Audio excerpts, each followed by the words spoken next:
Hello guys, welcome back to our channel.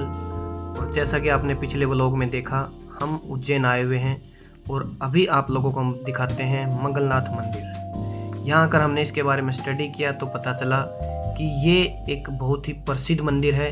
इसकी खासियत ये है कि ये मंदिर, मंगलनाथ मंदिर, जो कर्क रेखा है, ट्रॉपिक ऑफ कैंसर के बीचों बीच बना हुआ है। यानी कि कर्क रेखा जो इंडिया से गुजरती है, हमें पता है एमपी से जाती है, एमपी में उज्जैन है और उज्जैन में भी जहाँ ये मंगलनाथ मंदिर बना हुआ है, इसके बीचों बीच से जाती है। तो इस मंदिर का बहुत ही ज़्यादा महत्व है। मंदिर की एक विशेषता यह है कि मंगलनाथ रूपी शिव की प्रतिमा के साथ नंदी न होकर भेड़ है। भेड़ मंगलनाथ की सवारी है। यहाँ आने के बाद हमें पुजारियों से पता चला कि यहाँ पर लोग अपने मंगल ग्रह से रिलेटेड जैसे मांगलिक दोष, चांडाल दोष, कालसर्प दोष जैसी पूजाओं को करवाने के लिए आते हैं। और अगर आपकी कुंडली में कोई दोष नहीं है तो आप भी हमारी तरह आकर सिर्फ दर्शन करके जा सकते हैं।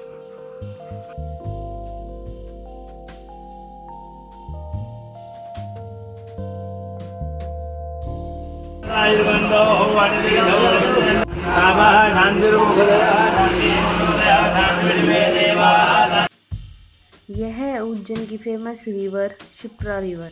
इसी के किनारे यह शहर बसा हुआ है।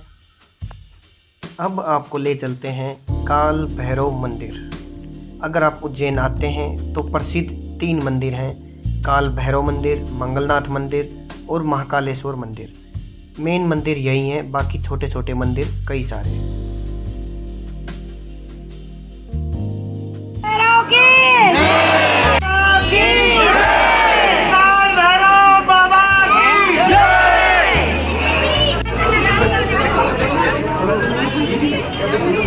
यह एकमात्र ऐसा मंदिर मिला जिसके सामने शराब की दुकान थी। मैंने पापा को बताया कि पापा यहाँ शराब चढ़ती है, इसलिए यहाँ एक ठेका खुला हुआ है। पापा बोले भाई पहले बताता, घर से कैंटीन के ले आता, मैं भी चढ़ा देता।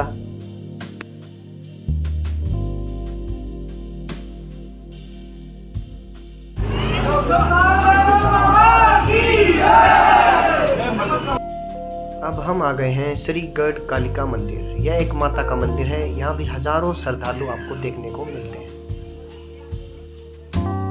अब हम आपको दिखाते हैं राजा भर्तृ की गुफा। इस गुफा का क्या रहस्य है और राजा भर्तृ के सन्यासी बनने के पीछे की क्या कहानी है, ये आप लोगों को बतलाते हैं। कहानी बहुत पुरानी है। राजा विक्रमादित्य के भाई थे भर्तृ।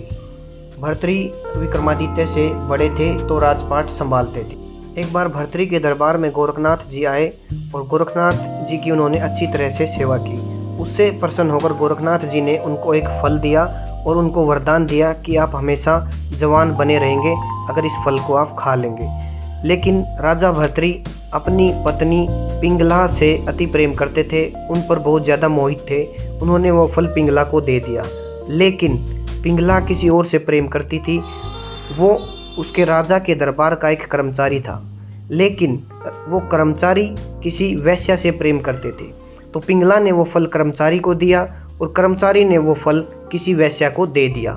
लेकिन वैश्या समझदार थी, उसने सोचा कि ये फल तो राजा को दे देना चाहिए, क्योंकि प्रजा की रक्षा के लिए राजा का जवान होना ज़रूरी है। तो वो फल वापस से राजा भर्तृ को दिया गया। उससे राजा को पूरी कहानी पता चली कि उसने ये फल पिंगला को दिया, लेकिन पिंगला उससे प्रेम नहीं करती। फिर राजा को बहुत क्रोध आया और उन्होंने अपना सारा राजपाट त्याग दिया और वो एक सन्यासी बन गए। सन्यासी बनने के बाद वो इस गुफा में आकर तपस्या करने लगे। उन्होंने 12 साल घोर तपस्या की। इतनी लंबी तपस्या को देखकर इंद्र देवता भी हैरान रह गए। इस गुफा के बारे में एक बात और है कि इसमें अनेकों दरवाजे हैं और एक दरवाज़ा चारों धाम की तरफ जाता है। भर्तृ की गुफा के साथ में ही बाबा गोरखनाथ जी की गुफा भी है। गुफाओं के अंदर का तापमान हमेशा लगभग 45 डिग्री बना रहता है और इनमें हमेशा झुककर ही चला जाता है, क्योंकि गुफाएं बहुत नीची हैं और रास्ता बहुत कम है। गुफा के बाहर एक मंदिर बना हुआ भाई, और बाहर आके बहुत ठंडी ठंडी हवा लगा है। बहुत बढ़िया मज़ा आता है, क्योंकि गुफा के अंदर बहुत गर्मी थी। बाहर का इतना अच्छा व्यू देखकर हमने भी अपना फ़ोटो शूट करवा लिया। शाम के 6:30 बजे शिप्रा रिवर के ऊपर आरती होती है, तो वही सभी को चलो आरती में ले चलते हैं।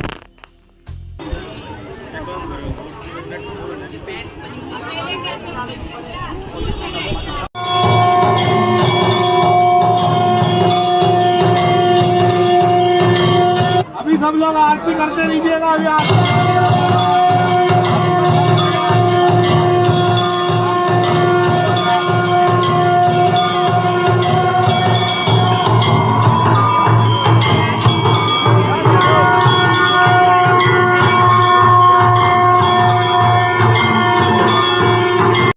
नेक्स्ट व्लॉग में आप लोगों को उज्जैन का प्रसिद्ध महाकालेश्वर मंदिर के दर्शन कराएंगे भाई।